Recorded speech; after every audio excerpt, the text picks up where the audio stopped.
And we welcome you into the next part of our season preview. Today we sit down with Division III head coach Rew Piatt. Got it right that time. There we go. Uh, so Rew, how was your summer? Nice. You look revived. You look like you're ready to go. How we feeling? Feeling good, man. It feels good. I mean, the summer I always enjoy, but I think that my favorite place in the world is the rink. So being back around the rink with the guys is definitely always welcome. It was nice to have a couple months to kind of reset, but we're ready to go. Now that's a true coach answer right there. So let's jump right into it. Last season could be put as not good. Yep. A little bit disappointing. What or if any positives, and what were the negatives that you noticed from last season?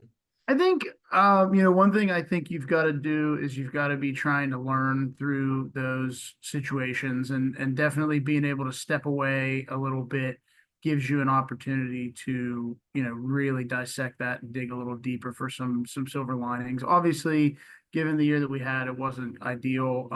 Definitely a trying season for, the coaching staff, the boys. I mean, it was a rough year.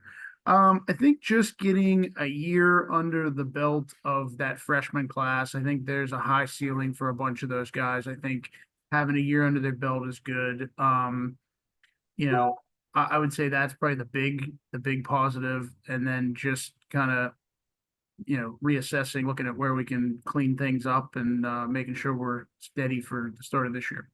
Yeah, for sure. You kind of touched on a little bit about last year's squad. What's different about this squad compared to last year's squad, who kind of maybe struggled a little bit throughout the So season? we've got a good group back. I'm really happy. We retained most of that team last year, or at least a decent amount. I think this year there's definitely just a little bit of a renewed focus. I think we know, those guys, even though it's my job to really dig into that, those guys do it themselves as well.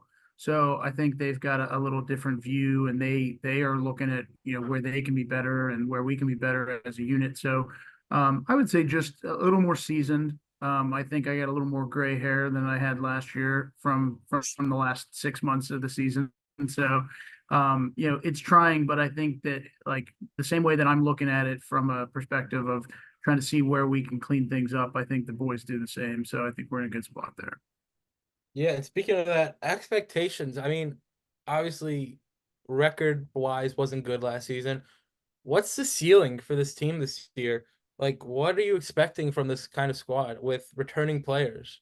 I mean, I really always hesitate from putting any kind of cap on our success. I mean, that's tough to say given where we started last season, but we're really turning a page. We're ready to roll, and I'd like to see this team work their way into the playoffs. But that's the big picture. The little picture, there's 1,001 little tiny things that are going to add up to get us where we want to be. I think one of those is going to be just keeping the compete level up, keeping the right mindset, making sure that we're coming into every game with a laser focus on what we're trying to do. So I think we're trying to build some better routines so that we have that focus, week in and week out when we get into game times and things like that. Sure. So let's focus on the player standpoint now. Let's start with new players coming onto the team. Obviously, tryouts just ended, season practices are starting to ramp up.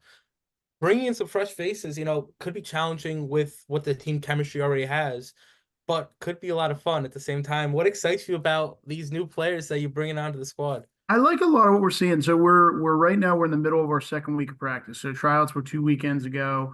We got two practices last week, and we had one yesterday morning. We got one tomorrow night. I'm very happy with what we're seeing from the freshmen. Another thing that I am an absolute fanatic about, and I have to say I'm really proud of my team. They make the locker room a very welcome place. When these freshmen come in, there's no clicks, there's nothing that they need to penetrate as far as that social situation goes. We're a very welcoming group and a very supportive group. So we definitely, preach that big time. So I think the new guys, even from the guys that I've talked to, a couple of these guys are guys that we recruited that we were in contact with last season. They're saying that they're already feeling very at home. So, that's something I'm really proud of and I'm happy with. But we're seeing a lot of speed, a lot of pace, and I think that young blood coming in and challenging the returning guys is important. It just keeps everybody honest and keeps everybody, working to be the best they can be. And speaking of returning players, huge part of your team last year was freshmen. That was what was echoed a lot when we talked. A lot of that was echoed. What are the expectations for those returning faces who now have a year under the belt with you coaching and some of the higher up players like Casciola? Yeah, so I mean, Luke's another year under his belt. Will McNamara, I mean, I can't say enough about that class from a maturity standpoint, and I think you can see it like in the conversations that we had this summer and the conversations that we've already had this season. Those guys are ready to really step into, they're juniors, they're true upperclassmen now. They're ready to step in to a leadership spot. They're ready to move in to steering the bus a little bit, and that's not just Luke and Will, that's that entire class. And then on top of that, I'm really happy with the maturity that we're seeing from a few guys in that sophomore class that were freshmen last year. One of those I definitely have had a couple conversations with is Hayden Snyder. Hayden Snyder's talent is way up there. He's a really solid player on our roster. Last year he was a little easily rattled, easy to get sucked into some silliness.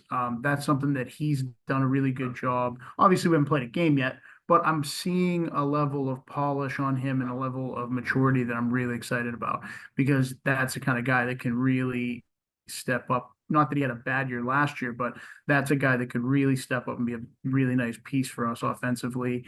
But we're going to need him to really lean into that maturity and be, a little bit of a North Star for these younger guys as well.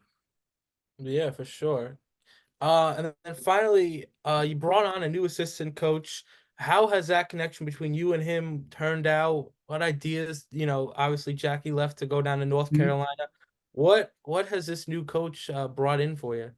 So first of all, one thing I definitely want to say is and I've had this conversation with Jackie several times, but I can't thank her enough for her contribution the last 3 years. Had an absolute blast with her on the bench. Really a dear friend of mine. Also, just got news this morning that she passed her bar exam, so Oh, she's official now. So she's taken a really good employment opportunity. She's a federal circuit judge clerk, so excited for her, excited for that news today, and once again, just can't say enough about what an important piece of this she's been. But Taryn Prezel, my new assistant coach, he and I have had a really close relationship. I started coaching Taryn when I was coming up through the ranks, and I think the first year I had him, he was probably 10 or 11. Really good connection with him. I coached him for several years after that. Good kid. We get along very well. And it's nice. One thing that I did definitely appreciate coming into tryouts was a fresh set of eyes, because especially given, like we talked about, how trying last season was, it's nice to have just a clean look at some of the decisions, some of the players, things like that. So that's definitely helpful. But it's just nice to to have a fresh set of eyes on everything. And so it's been a really good fit already, and I really anticipated that coming in. you really showed your age with that answer, by the way. Yeah, Just I so you know, know. I know. And last but not least, what matchup are you really excited for this season? I know usually coaches don't like looking ahead, but I'm gonna put you on So the spot I here. think the first weekend is going to be rather telling. I think that we've got a start with Case Western, who we in Case have, in the last couple seasons been, two of the softer teams. I think that that'll be a good start, and then come out of that to play the defending champion St. Vincent College. So I think that weekend is going to be a pretty good barometer for where we are. One thing that we put together this year intentionally, last year we talked about, you and I talked about a couple of times, Cam, we ran through a little bit of a meat grinder early. Last season we had two wins on the road against George Mason, which was a new D3 team, ended up being a little softer than we expected. And then coming out of that, we played a pretty tough conference schedule coming right out of that and put ourselves in a little bit of a hole, and it didn't really help our situation. So one thing I'm excited is we've got the two conference games. So we go to Cleveland to play Case Western, and then we come home and we play St. Vincent the next night. That'll be a pretty good barometer, but then we come out of that with 2 weekends of out of conference play. So we play Stevenson Friday, Saturday, the weekend after that, and then the following weekend after that, we play Michigan Flint. Both should be good teams, but the nice thing is that they're both out of conference. So if we come out of that first conference weekend and we need to make some adjustments, we've got a couple weekends to really implement before we get into the meat of our conference schedule. So I guess, I'm sure down the line I'm going to be a little more excited for what we've got, but I just want to get games here. We're doing a lot of work right now, and whether it's for us coaches or the players, it gets to be a little daunting. You're working hard and you don't really get to showcase it. So starting, I think it's the 27th is that Friday night. We'll head to Cleveland. I'm excited. First bus trip of the year, get the boys together, and hopefully we can put on a good show. And if we need to make adjustments, we've got a couple weeks of out of conference play to do a little work. Well, what a great way to look at it. So that'll wrap it up here. I mean, unless you have any questions for me, if you want to ask me about Cam, my how was coach. your summer, brother? Did you go anywhere? It was pretty good. Yeah, we went down to Florida a lot. Uh, I have a coach's jacket now, by the way, just so you I know. saw that in the room. I think I might join you on the bench one of these games and take over your coaching role. There you go. But yeah, so that'll wrap it up for D3. Next up, we'll talk with women's head coach Sam Miller and preview their season. And this was Mountaineer Hockey Network. Good night, Thanks so folks. much, Cam.